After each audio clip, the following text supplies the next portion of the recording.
الله الرحمن الرحيم، والصلاة والسلام على سيدنا محمد عليه أفضل الصلاة والسلام. ازيكم يا أحلى متابعين قناة أم آية وإسراء. النهاردة هنفرز مع بعض السبانخ. أنا لقيتها كنت في السوق ولقيتها حلوة أوي، قصيرة كده وطازة، فبصراحة عجبتني أوي. وبعدين أنا ما كنتش ناوية أطبخها دلوقتي، قلت أفرزها وأعينها في الفريزر وقت ما عاوزها أبقى أطلعها. أنا غسلتها كويس أوي كذا مرة، وحطيت عليها شوية خل وانا بغسلها، وبعدين قطعتها يعني قطع صغيرة خالص كده، وقطعت عليها كزبرة خضرة، وبعدين هصفيها من المية اهي. تغسليها كذا مرة، حوالي 4 مرات اهو.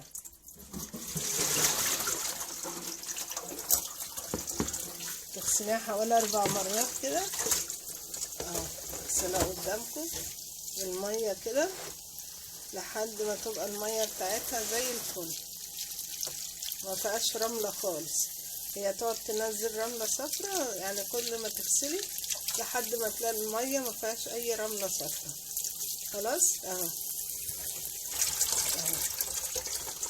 بعد كده هنصفيها كويس، هنسيبها لما تنزل ميتها كويس قوي.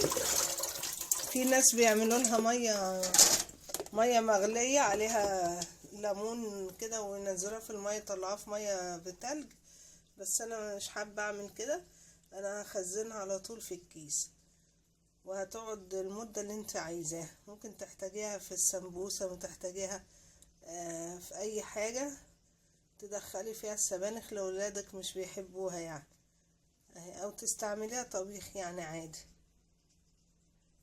هجيب الكياس بقى ونعبيها مع بعض.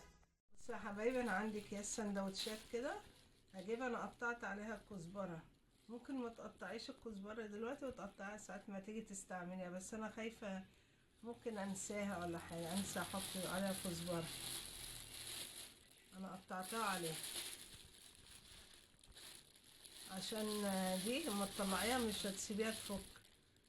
تعملي الصلصه وتحطيها وهي مجمده، مش هتخليها تفك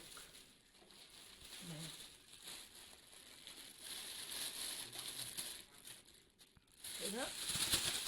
نركنها وبعد كده نبقى نفضي الهواء ونقفلها مع بعض.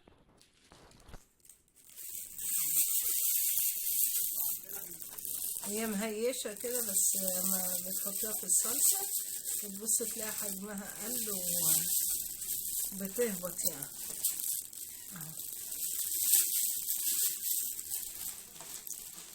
كده. هكمل الكمية التانية برضو في كيس، وما اجي اقفله نقفلهم مع بعض. في كده الكيس نهبطه كده عشان نطلع الهواء اللي فيه اهو.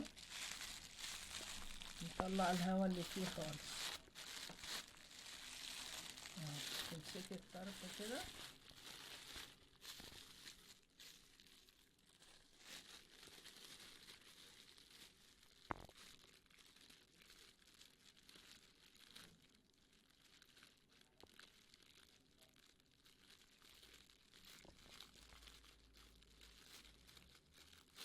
اهو. اهم حاجة تفضي الهواء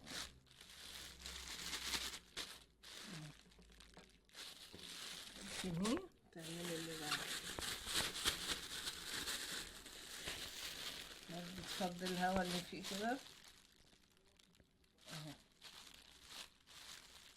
اي حاجة تخزنيها لازم تفضي الهواء اللي فيه اهو كده.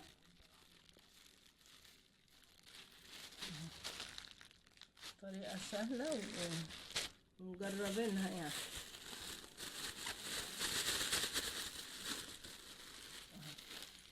نفضي الهواء كده اللي فيه كده